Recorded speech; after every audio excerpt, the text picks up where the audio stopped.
Just before we go to our panel tonight, a statement that's just come in from Raj Kundra, who has now been banned for life by this panel today from any cricket-related activities. He's given a longish statement just now, calling it a very sad and depressing day, saying his integrity has been questioned, that he does not agree with this verdict in any way because the Delhi police nor the Rajasthan police found any actionable case against me, and that while he has great respect for the Supreme Court and the judicial system, he feels that he has been wronged in this particular case and finds it very unfair that the full team, the owners, the management, the players and the fans of the Rajasthan Royals have been so harshly treated due to the alleged action of one minority stakeholder. Well, joining us on the program tonight, we have Sharda Ogra, who's joining us this evening from Bangalore. Also with us, Rahul Mehra, lawyer and sports activist, Sanjay Jha, the co-founder of cricketnext.com, and Niranjan Shah, the former secretary of the BCCI. Let me take this to you first, Sharda.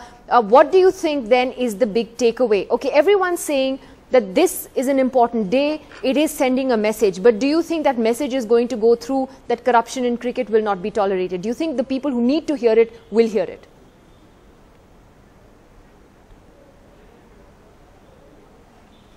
I think the message that this verdict and the sentence will send out is that if push comes to shove, any sort of misgovernance in the BCCI can be acted upon by an external body, number one. And number two is that it also will shake up governance within franchises to actually take this thing a little bit more seriously than they have. I mean, I was listening to Raj Kundra's statement and, you know, you want to fall over laughing because it is just utterly absurd if you go through the actual order that has come through and the kind of things that he said and the way he approached the investigation. So I think that we have to take all this outrage from people, even like Mr. Lalit Modi and Mr. Raj Kundra, with a big pinch of salt and realize that external action can be taken, whatever the political motives may have been, whoever was involved behind Cricket Association of Bihar that set this off. If the courts get into it, then that's how things can end, and it can completely turn around, a big event like the IPL and shake it up. And that's exactly what's happened in this case today. Rahul Mehra, do you believe, firstly, let's take a look at what the overall impact is, that this is something that has really shaken up the IPL today, or that they will find a way to go on with business as usual?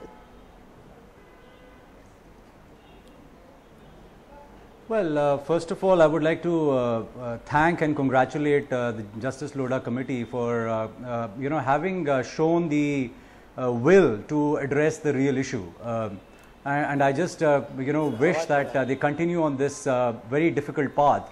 And when it comes down to restructuring the game of cricket, the game of cricket is run by BCCI, they will actually go 10 miles forward and 10 steps forward from where now they have left us. So it's a good day for people who've been asking for transparency, accountability, and some kind of responsibility from BCCI. I completely agree with the sentiments of Sharda.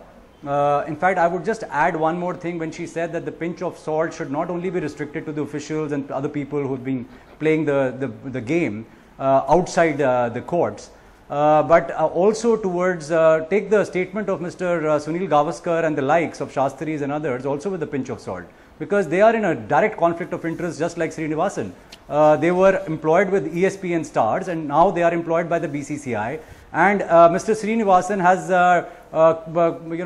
increased their salaries, if I may call them, as expert panelists for commentating 4 times or 5 times. So they have everything to thank Mr. Srinivasan for, and why won't they?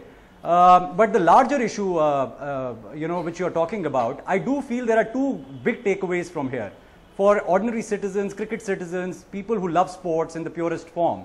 One, that it has reposed the faith and the confidence of the general public in the judicial system of India. And that's a huge takeaway, that, when everything goes wrong, the ordinary citizen knocks the door of judiciary for them to correct the wrongs which are being done, which have been negated by the self-regulation of BCCI, which have been negated by the local administration, by the local government, and I dare say the national government. When everything collapses because of the powers that be in BCCI, kudos to the Honorable Supreme Court and my salute to Justice Lodha Committee for having shown that way forward. Number 2, it is also about reposing the faith of the ordinary citizen and showing hope that, there some hope lies ahead. And the restructuring of BCCI, which is again within the domain of Justice Lodha, I'm very keenly, as a sports activist for last almost 18 years, watching as to how they will restructure the very electoral college of BCCI, how the transparency is going to seep in, how they are going to be brought under RTI, which is a call for many years, whether there is going to be a sports law, whether there is going to be regulation, transparency and accountability brought in, whether they are going to be left alone like a private body or otherwise. No, you're absolutely right. That is the next big thing. Sanjay, though, let me ask you. And mind you, Nidhi, mind you, BCCI is the mother, IPL is the baby. So it's a subcommittee of BCCI. So are the people who have put IPL into shape, are they going to walk scot-free and have the last laugh? Or are we going to throw accountability and pin them down this time? Because every time they've gone scot-free, right from the 1999-2000 match-fixing saga, everybody has been made a scapegoat but the officials of BCCI. Okay, so Sanjay, that is an important point, that are the officials in charge going to get away with it? Is that or is this a beginning that has been made today? Sanjay. Nidhi, frankly, if you look at the IPL's problems today, I think the origins are based on BCCI's greed. You'll go back to the time when the IC, or the Indian Cricket League, was just summarily terminated, and it was done because the BCCI found a financial windfall in quickly trying to create an IPL, and therefore Narendra Modi was given a free hand by the BCCI, and he became a unilateral, self-driven fiefdom. And which is why the whole term banana republic and crony capitalism dominates the IPL discourse. And but look at the larger ramifications of what is happening today. That end of day is not just about Rajasthan Royals and the Chennai Super Kings. It's not just about the future of the players, but now the question of how the entire tournament may have to be reformatted is coming to question. But you don't have to be a genius here to know that in the 7-year period of the IPL, 7 years only, you have had 5 franchises in deep trouble. You had Kochi, which went, well, frankly, bust. You had Deccan Chargers that went financially bankrupt. You had Sahara, which found that it had overvalued in its investment at the time of purchase. But then we all know that Sahara had its own unique valuation model. You had Kings 11 Punjab that wanted to sell out. And now you have Rajasthan Royals and you have Chennai Super Kings in a very unsavory and a very, frankly speaking, contemptible behavior for which they have been actually so frankly convicted. So you have a situation today where there is something fundamentally wrong with IPL. I think it's not just about, sorting out who's going to acquire these two teams. There are enough cash-rich corporates in India, Nidhi, who can just buy these two even at whatever valuations they pretend to have for a song. There are many cash-rich companies in India available today. But the fundamental problem is the IPL's governance, which is the way it's operated by the BCCI and the IPL Governing Council. And second, something which is never brought out in the public domain is the financial viability of this entire franchise model. Nobody knows whether they're making money, nobody knows what happens. Therefore, are these illegal and immoral and unethical acts being done to somewhere shore of business? I'll give you one example. No, Sanjay, let me just come back to you on that. There was an allegation made by players of the IPL who are blanked out. Okay, fine. Yeah, no, I'll come back to you on that. I just wanted to get Mr. Niranjan Shah's first comments as a former secretary of the BCCI, Mr. Shah. Isn't what the court-appointed committee has said today rather a scathing indictment of the BCCI and the way the IPL has run? I mean, these are two very prominent teams that have been suspended today. The Chennai Super Kings even more than the Rajasthan Royals. And, Justice Lodha has essentially said that the image of the game has been grievously hurt, that people have felt cheated by what has happened. Mr. Shah.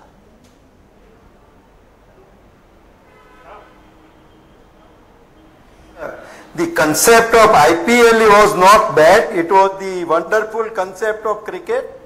T20 became a very popular suddenly after we won the World Cup T20, first World Cup. And this concept was very good. Because of in India we have got a money. So many cricketer has got so much money from India. And I think cricket in this respect, it's a clean. But if there are some people make a mistake, some people go for the such type of act, and you can't blame whole system for that. And for that we have to take very stringent action. We have our anti-corruption system, but we are not police. We can't take police action or anything. After all, I know the two team has been suspended by Supreme Court constituted committee, and from this today's verdict, I think BCCI has to look into very deeply, and in the future we have to see where we can seal the loophole. But Mr. Shah, if it hadn't been for the Supreme Court, but Mr. Shah, if it hadn't been for the Supreme Court, the BCCI was essentially giving everybody a clean chit. And you're saying that how can the BCCI police? But the BCCI was giving everybody a clean chit and looking the other way, saying there's no problem. So if the Supreme Court hadn't stepped into this, if this committee had not come in here, we would still be continuing in that way. We have not given a... See, that's why we must have done something wrong, that the whole matter has reached to Supreme Court. I can't deny on that. But anyway, we have to go on further in the future. What can be happen? How can we stop the corruption more stringently? That's the whole thing. And the faith of people should be restored. So you're saying the faith of people has been dented. You acknowledge that the IPL has been hurt, its image has been hurt, the BCCI's image has been hurt. You acknowledge that. Yeah, I can't follow you. What? I mean, you are admitting that people have lost faith in the way the BCCI functions, the way the IPL has been conducted, and it's hurt the IPL. You're saying yes, that is correct. No. I can't. All right, I don't think. I can't hear you. Okay, Sorry, Mr. Shah, my apologies. We'll try and fix that audio with you. Sharda, you just reflect on what's been said until now. Let's just go into more specifics. Firstly, the issue of N. Srinivasan. Again today, he said that, well, this is nothing to do with me. Why should I step down? Don't chase me and so on. He's in London. How do you think this reflects on him and his position in the ICC today?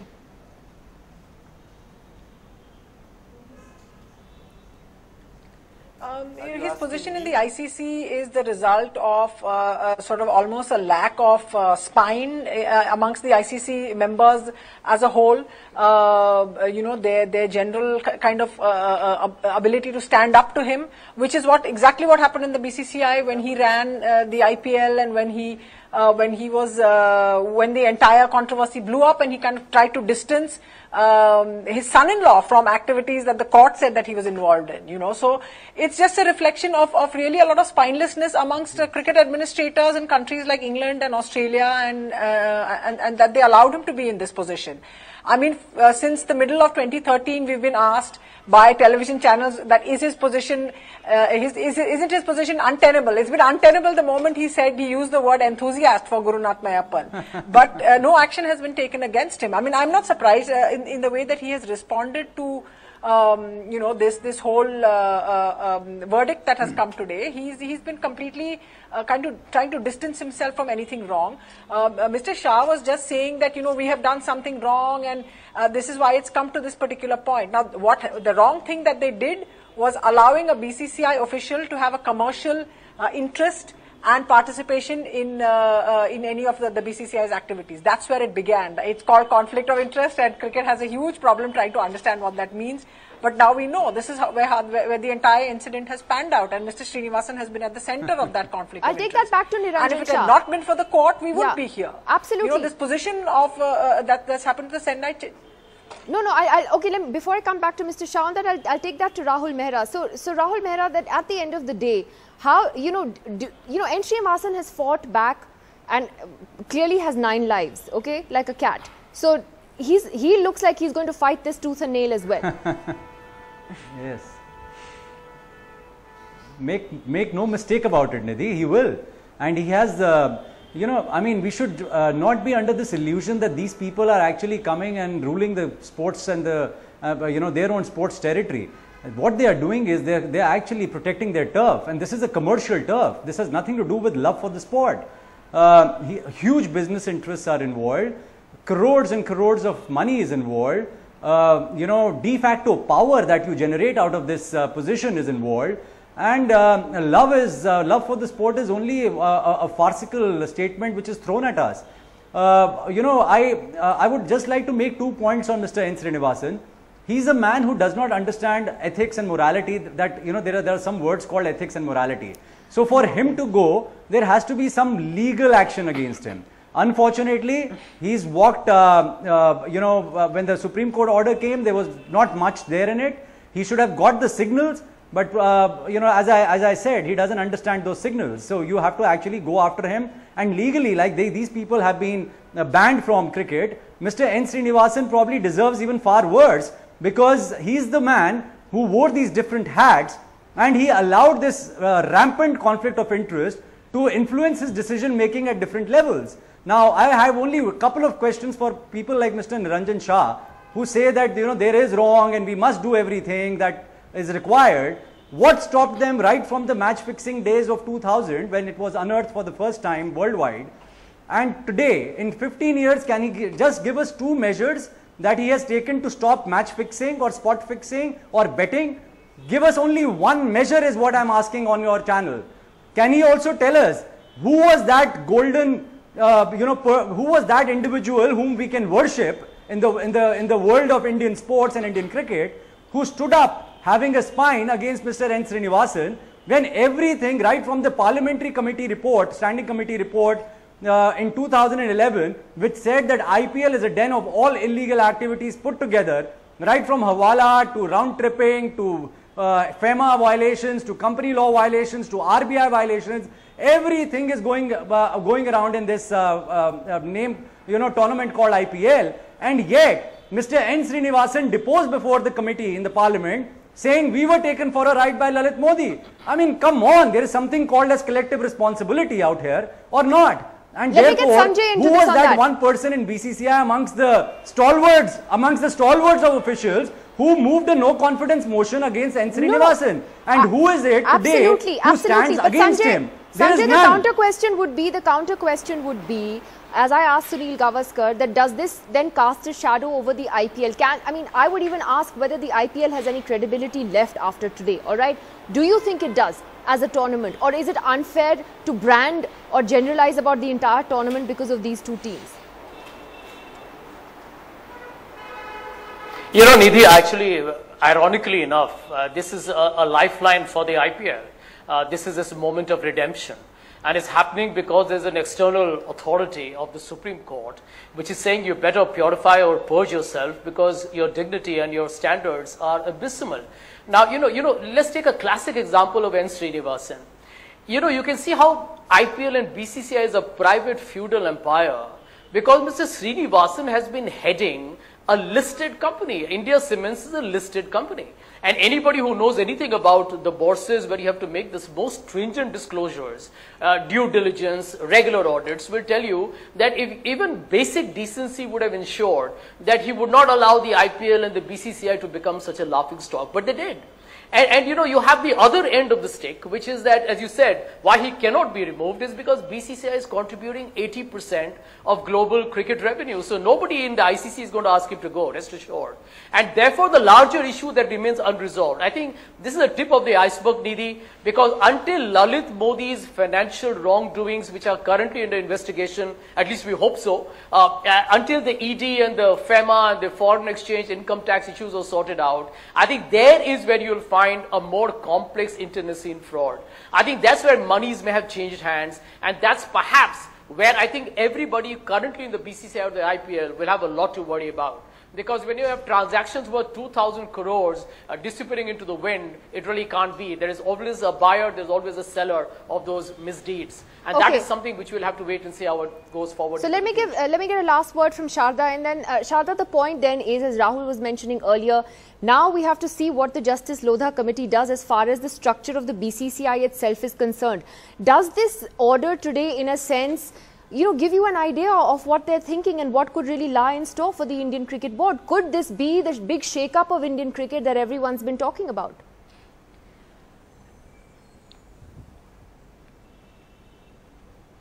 I think there are 2 things here, that the order and the sentence that was passed today was binding, and the recommendations that they will make will be recommendations. So that's the kind of wriggle room that the BCCI has when it comes to those particular suggestions that are going to be made.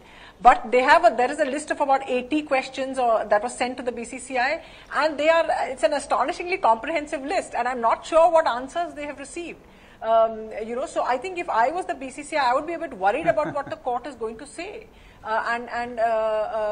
What suggestions they're going to make, because one thing that has been resisted by the BCCI all this while has been sort of an independent, outside, neutral view when it came to things like governance and so on. One of the most remarkable things that Justice Lodha said today was that this has to be sort of an institutionally firm view for what they've done in this today is sort of that our decision must reflect an institutionally firm view for upholding the paramountcy of the game. And the other thing is that they said that BCCI, which is managing the game in the country, has to give an important place to the disciplinary role. And they don't mean discipline against players. I think they mean discipline in relation to governance, and which has been completely absent. And the BCCI has largely been operating with these individual heads. The BCCI works in these sort of random, on the basis of the power held by either the president or the secretary or the two of them together. And there is no democracy in the BCCI. Never mind the fact that there will be, interference from outside. There's very little genuine democracy when it comes to taking important decisions. And this case has been an example to show you what happened when that lack of democracy kicked in. You got the courts involved. All right, I have to leave it at that. Rahul, one last word to you before we wrap up. Go ahead. Yeah. Sure. Nidhi, all I want to say is gone are the days when you could have autonomy, complete autonomy without any responsibility or accountability. The days are numbered. BCCI should see the writing on the wall. I just, want to wish Justice Lodha once again, and want to say that the entire Indian population is behind Justice Lodha's committee. We, the people of India, be it in India or abroad, are looking forward to that huge reform that nobody else could do. Even I have failed in 17 years, 18 years of my fight. And this is the last hope. If Justice Lodha lives up and his committee lives up, if his and his entire committee's name is going to be etched in the history of the annals of Indian cricket. And I wish them all the very best. They have shown that they are people who mean business. And I just hope they can stay away from all the pressures that BCCI and the corridors of power bring about. They have shown to the people of India and reposed their faith in the people, and they have given every individual in India and abroad who follows cricket and sports that there are good days which might come ahead, and BCCI Rahul, will eventually be regulated, not a self-regulation. Rahul, let me just get your response to one thing, and forgive me if you have already responded to this, which is Lalit Modi's tweet where he's released a letter that you allegedly wrote seeking favors to get a food and beverage rights for IPL stadiums for the second IPL season. That letter apparently going back to October of 2008. How do you respond to his tweet? Well, I have already responded right there and then, the moment Mr. Modi tweeted. I don't know what prompted him to tweet that, but be that as it may, it's a document. In fact, I'm asking everything should come in the open. And what is it? I asked, and I was asked by Mr. Bindra and Mr. Modi, both of them, that there is an ICC infrastructure committee which has been put in place, and therefore I should recommend as a person who has fought this battle for many years as to what all should be done in the infrastructure. And I recommended, it was a 17-page document which I in which I gave various suggestions of mine, and one suggestion was that there should be food and beverages like you have for the baseball games, for the NBA and others in international stadiums. Why shortchange the spectator? And I wanted that there should be air-conditioned stadiums because we have all the money out here. So why only have these boxes where privileges are given to a handful? Why not enlarge it to the spectators? Have Haldirams, McDonald's, local issues, local food chains, and I had put up three friends of mine who were according to me eligible and very having the qualification to run this kind of a thing. Although we were a startup, I pitched in for this thinking that this is a product which is a great product in 2008, and then subsequently Mr. Modi denied us that thing, and I thank God for it, because we would have put our hard-earned money Nidhi into it. Everything would have gone bust. All right. Because well, I thought it I was should taken ask in you, the very next year to South Africa. And if we would have been granted this, I would have gone bust. So I bless, in hindsight, it's a great decision that Mr. Modi did not give it to us. All right, I have to leave it at that tonight. Thank you very much to all of you for joining us, and let's see what the Justice Lodha Committee eventually says on the structuring of the BCCI as well. And so why is N. Srinivasan so central to this? Why is he so important to this? And why does his position in the ICC become that much more difficult today? Take a look. As the news of the court order broke, N. Srinivasan was at Lord's in London for a series of ICC meetings. He told NDTV, "I am not involved in all of this. I am not answerable to anyone." But the Lodha committee had harsh words for the ICC chief. It said that by virtue of Mayappan being son-in-law of Srinivasan, he is the face of the owner of Super Kings. Moreover, Mr. Gurunath Mayappan was in the position of owner. He is the son-in-law of Mr. N. Srinivasan, Managing Director of India Cements, which is the franchisee of the team CSK, and Mr. Gurunath Mayappan was considered to be the face of the owner due to his actions. Therefore, offences of such persons who are the face, representative of the owner, would have to be considered as acts of the owner for the purpose of the operational rules with reference to IPL league matches, and consequently, the actions of such person which bring the game BCCI and league into disrepute. It also said that India Cements Limited, the owners of CSK, failed to act against Mayappan. Mr. Srinivasan is the Managing Director of India Cements. His habit of regularly placing bets in IPL matches renders the argument of his being first offender and unblemished antecedents in previous IPL tournaments of no worth. That he suffered loss of rupees 60 lakhs in bets shows that he engaged himself in heavy bets.